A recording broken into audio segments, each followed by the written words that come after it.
Hi, my dear students, welcome to all in my YouTube channel Score of SST. Today we are going to discuss important picture based question of nationalism in Europe from history of class 10. So, first question is here. Listen. First question is here. Who is represented as a postman in the given image? Already has given the image here. Question पूछ रहा है कि दिए गए image में एक डाकिया के रूप में किसे दर्शाया गया है। तो हम जानते हैं कि इसका आंसर जो होगा बी होगा। यानी मेरा कहने का मतलब ये है, इसको एक्सप्लेन अगर हम लोग करते हैं, थोड़ा सा एक्सप्लेन करेंगे। कह रहा है कि इन 1813 में जब नेपोलियन लिप्जिंग की लड़ाई हार गया तो उसने अपने थैले से उन लेटर को हटा दिया जिसमें उसके द्वारा लॉस्ट जो स्टेट्स के नाम लिखे हुए थे उसको हटा दिया। तो ये जो पोस्टमैन के रूप में दिखाया गया है, ये नेपोलियन बोनापार्ट को दिखाया गया है। So answer will be B होगा। Next question is here. Second question कह रहा है कि द कवर ऑफ जर्मन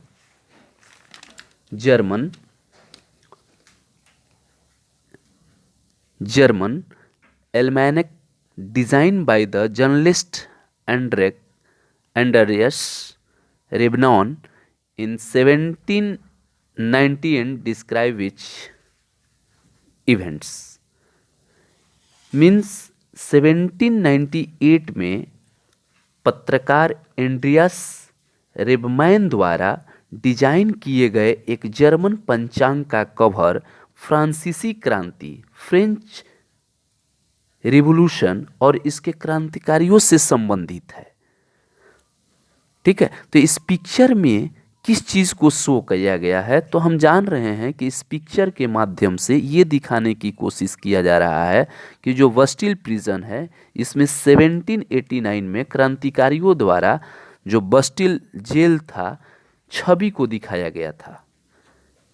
ठीक है, यह क्वेश्चन इस तरह से भी आ सकता है कि उस पत्रकार का नाम बताइए जिसने 1798 में एक जर्मन पंचांग के कवर डिजाइन किया था। तो उसमें हम कहेंगे कि मेंज शहर में रहने वाले एंड्रियास रेबमैन पत्रकार थे जिसने बस्टिल फोर्ट को क्या किया, स्टॉर्मिंग ऑफ द बस्टिल फोर्ट को डिजाइन किया। इस पिक्चर में उसको दिखाया गया है जो बस्टिल जेल है, जब छवि को दिखाया गया था। कब? 1789 में क्रांतिकारियों के द्वारा जब इसको स्ट्रॉम किया जा रहा था, डिस्ट्रॉयड किया जा रहा था, तब का किसके द्वारा दिखाया गया? तो एंड्रियास रेबमैन एक जर्नलिस्ट थे, उनके द्वारा दिखाया गया था। सो आंसर ये जो पिक्चर है वो किसको शो कर रहा है? तो स्ट्रॉमिंग ऑफ बस्टिल फोर्ट को। Next question third is here. कह रहा है कि which of the following is the best signifies this image. इस तस्वीर में जो दिखाया गया है, यानी मेरा कहने का है कि निम्नलिखित में से कौन सा सबसे अच्छा छवि को दर्शाता है? इस पिक्चर में सबसे अच्छा छवि किसको दर्शाता है? सबसे अच्छा रिप्रेजेंटेटिव सिग्निफाइज किसको करता है ये पिक्चर? तो चार ऑप्शन यहाँ दिया हुआ है, 4 ऑप्शन इज हियर। सो हम कह सकते हैं इसमें कि विच निम्नलिखित में से कौन सा सबसे अच्छा सिग्निफाइज को रिप्रेजेंट कर रहा है? तो कह रहा है इसमें अगर हम बात करेंगे तो स्वतंत्रता का पेड़ लगाना, या यहाँ पर कह सकते हैं कि planting of the trees liberty, उसको इसमें दर्शाया गया है। ठीक है, सो ऑप्शन इज 4 सबसे इम्पोर्टेंट और सबसे सटीक जो रिप्रेजेंटेशन है उसको शो किया जा रहा है इसमें। ठीक है, नेक्स्ट क्वेश्चन जो है क्वेश्चन नंबर 4 कह रहा है कि which of the flowing aspect best signifies this image of Germania.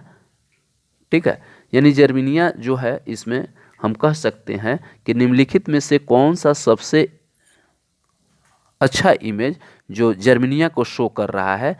ये चार जो ऑप्शन है, चार ऑप्शन में से सबसे बेस्ट ऑप्शन इस पिक्चर के लिए कौन होगा?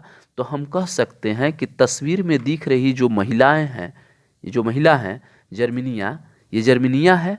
जर्मनिया को जर्मन राष्ट्र के मतलब एलोगोरी के रूप में पहचाने जाने लगा, पहचान बना इसका। और जर्मनिया को ओक के पत्तों का मुकुट पहने हुए चित्रित किया गया है, जो ओक का ये जो है उसको, ठीक है, जर्मनिया के ओक के पत्तों को मुकुट पहने हुए चित्रित किया गया है, क्योंकि जर्मन ओक वीरता के लिए खड़ा है। इसलिए जो आंसर होगा, जो हीरोइज्म एंड जस्टिस यानी वीरता और न्याय का आंसर होगा। तो ये पिक्चर किसको शो कर रहा है? तो हीरोज एंड द जस्टिस की बात कर रहा है, यानी वीरता और न्याय की बात कर रहा है।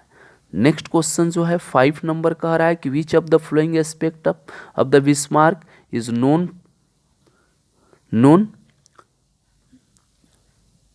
Known us in this image. ये जो पिक्चर है बिस्मार्क का, ठीक है, ये क्या शो कर रहा है? कहने का मतलब ये है कि बिस्मार्क के निम्नलिखित में से कौन सा पहलू इस छवि के रूप में जाना जाता है? तो हम देख रहे हैं कि 4 ऑप्शन दिया हुआ है, जिसमें से कह रहा है कि his violent and the strict nature के बारे में बात कर रहा है। यानी हम कह सकते हैं, इसमें थोड़ा सा और एक्सप्लेन करें हम लोग, फिगारो वियना 5 मार्च 1870 में कैरिकेचर जर्मन रिस्टैग में ओटोमन बिस्मार्क का ये है, यानी 1870 यानी 5 मार्च 1870 में कैरिकेचर जर्मन रिस्टैग, रिस्टैग क्या है? तो जर्मन का पार्लियामेंट था जिसमें ओटोमन बिस्मार्क है। उसने अनेक जर्मन भाषा राज्यों का जो एकीकरण किया जाता है, यूनिफिकेशन करने की बात कर रहा है, करके शक्तिशाली जर्मन साम्राज्य स्थापित किया। जो ओटोमन बिस्मार्क था, जर्मन साम्राज्य का प्रथम चांसलर बना था ये, यानी ये जो था, he was known as the man of the blood of iron, और आयरन चांसलर के भी नाम से जाना जाता था। He has use the method of force का यूज किया था, यानी लॉ चांसलर के उपनाम से भी ये जाना जाता था। The policy of blood and iron meant policy of war के बारे में ये जानता था। यानी हम कह सकते हैं कि ये जो था वह रियल पॉलिटिक की नीति के लिए प्रसिद्ध था, जिसके कारण उसे लॉ चांसलर यानी आयरन चांसलर के भी नाम से जाना जाता था। किसको जाना जाता था? तो ओटोमन बिस्मार्क को जाना जाता था। तो ये जो पिक्चर है वो उस चीज़ को शो कर रहा है कि his violent and strict nature को शो करने का ये काम करता है ओटोमन बिस्मार्क का। और ये पिक्चर कब का दर्शाया गया है? तो ये जर्मन रिस्टैग पार्लियामेंट का है, जो कि फिगरो वियना 5 मार्च 1870 की बात ये करता है। क्वेश्चन नंबर 6 जो है हमारा, which of the flowing events is described in the flowing image. जो क्वेश्चन नंबर 6 है, कह रहा कि निम्नलिखित में से कौन सी घटना जो है इस इमेज को डिस्क्राइब करता है? तो हम जानते हैं कि इस young Europe was an international political association found in 1834, ठीक है, by the Giuseppe Mazzini on the model of the young Italy. यानी it was composed of the national societies of young Italy and young Poland and young Germany की बात करता है। तो ये जो पिक्चर है ये गॉसिप मिजनी का पिक्चर दर्शाया गया है। इसमें जो गॉसिप मिजनी ने क्या किया था कि यंग यूरोप का इंटरनेशनल पॉलिटिकल एसोसिएशन फाउंड किया था। कब किया था? तो 1833 में किया था। किसके द्वारा किया गया था? तो गॉसिप मिजनी के द्वारा किया गया था, और on the model of the young Italy के आधार पर। And it was composed of the national societies of the young Italy and young Poland and also young German को शो करता है। तो आंसर विल बी बी होगा यहाँ पर। Next question है 7 नंबर। 7 नंबर कह रहा है कि 1848 में फ्रेडरिक सेर्यू के यहाँ पर क्वेश्चन दिया है कि the painting of the dream of the world wide democratic and the social Republic was prepared by the हुम। ये जो पेंटिंग है जिसमें डेमोक्रेटिक की बात की गई हो, सोशल रिपब्लिक की बात की गई हो, ये किसके द्वारा पेंट किया गया था? तो हम जान रहे हैं कि फ्रेडरिक सेर्यू के द्वारा इस तरह की पेंट बनाया गया था, पेंटिंग की गई थी, पोस्टर बनाया गया था। तो कह रहा है कि 1848 में फ्रेडरिक सेर्यू ने 4 प्रिंट तैयार किए, जिन्होंने उनमें मतलब रिपब्लिक, सोशल एंड डेमोक्रेटिक की बात करता है। यानी कह सकते हैं हम कि in 1848 Frederic Sorrieu prepared the painting the dream of the world wide democratic and social republic the pact between the nation. यानी फ्रेडरिक सैल्यू के पेंटिंग में स्टेट ऑफ लिबर्टी यूरोप और अमेरिका के लोगों को स्टैचू ऑफ लिबर्टी की ओर मार्च करते हुए उसे श्रद्धांजलि देते हुए दिखाता है। यानी it also show the utopian vision of the democratic national states की बात करता है। तो ये फ्रेडरिक सैल्यू के द्वारा ये पेंटिंग प्रिपेयर किया गया था। कब किया गया था? तो 1848 में किया गया था। नेक्स्ट क्वेश्चन इज हियर, कह रहा कि विच idea is best express in this image. यानी इस छवि में कौन सा विचार सबसे अच्छा व्यक्त करता है। ये 4 ऑप्शन है उसमें से।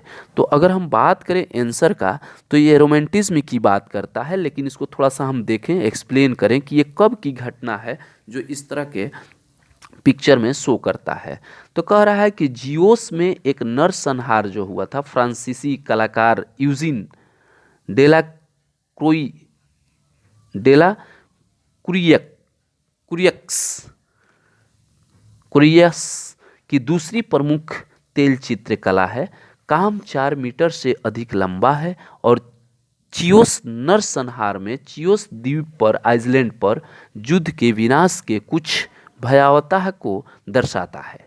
यानी इस अवधि के दौरान जो नागरिक बर्बादी की पेंटिंग के लिए असमान चियोस में नरसंहार में कुचले पीड़ितों को संतुलित करने के लिए कोई वीर व्यक्ति नहीं है। इस शो में ये पिक्चर में शो करता है। और बर्बादी और निराशा के बीच आशा का सुझाव देने वाला बहुत कम है। जिस शक्ति के साथ हमलावर को, जो हमला करने वाले हैं, चित्रित किया गया है, पीड़ितों को, जो विक्टिम है, पीड़ितों को निराशाजनक प्रस्तुति के विपरीत टिप्पणी की गई है। क्योंकि काम पहली बार लटका हुआ था और कुछ आलोचकों ने आरोप लगाया है कि डेला क्रोइकस ने क्रूर कब्जाधारियों के साथ कुछ सहानुभूति दिखाने की कोशिश हो सकती है। यानी पेंटिंग को पूरा किया गया, इस पेंटिंग को पूरा किया गया और 1924 में सैलून में प्रदर्शित किया गया और पेरिस में मूसी डू लॉवर में लटका दिया गया। तो ये उस समय की बात है और ये रोमांटिज्म को रिप्रेजेंट करता है। क्वेश्चन नंबर 9 जो है, कह रहा है कि the event in the image is the explain the reason for the fire of the Louis Philippe in 1848। यानी कहने का मतलब है कि इस छवि में घटना जो 1948 में लुई फिलिप के पलायन के कारण की व्याख्या है। यानी हम कह सकते हैं कि 1948 में इस पेंटिंग में किसे पलायन के लिए विवश किया गया था। तो आंसर होगा हमारा पीजांट्स अपराइजिंग, यानी ऑप्शन ए होगा। यानी लुई फिलिप ने फ्रांस में संवैधानिक राजतंत्र की स्थापना की, यानी कॉन्स्टिट्यूशनल डेमोक्रेसी की बात की। एंड उसके शासन के दौरान जो मिडिल क्लास के जो लोग थे वो बहुत ज़्यादा ही राइज अप किए, लेकिन अधिकांश जो फ्रांसीसी थे लोग अभी भी मतदान करने में असमर्थ थे। तो लुई फिलिप की सरकार भ्रष्ट थी। मंदी के कारण बेरोजगारी और रोटी के बढ़ती कीमतें, यानी राइस की दाम बहुत ज़्यादा बढ़ गई थी। तो फ्रांसीसियों ने क्या किया, सड़क पर दंगा किया। अब सरकार बदल गई और व्यवस्था बहाल हो गई थी। तो ये उस समय की बात करता है। नेक्स्ट क्वेश्चन है हमारा 10 नंबर जो है कि which of the flowing aspect best signifies of this image. तो कहने का मतलब ये है कि निम्नलिखित में से कौन सा पहलू इस छवि को सबसे अच्छा दर्शाता है। ये 4 ऑप्शन है। तो ऑप्शन जो सी है it will be right answer. So the Frank parliament in the church of the saint Paul. यानी कहने का मतलब यह है कि this image is the best signifies as the Frankfurt parliament in the church of saint Paul. यानी 8 मई 1848 को, यानी 8 मई 1848 को 831 चुने हुए जो चूज़ किए हुए रिप्रेजेंटेटिव थे वो जश्न मनाते हुए एक जुलूस निकाला और फ्रैंकफर्ट पार्लियामेंट की ओर चल पड़े, जिसका आयोजन संत पॉल के चर्च में किया गया था। उन्होंने एक जर्मन राष्ट्र का संविधान तैयार किया था, उसी से रिलेटेड ये पिक्चर शो करता है। Dear student, thank you for the watching my video. So I want to say something about you. If you want to this type of video, please subscribe my channel and like this channel. Thank you very much.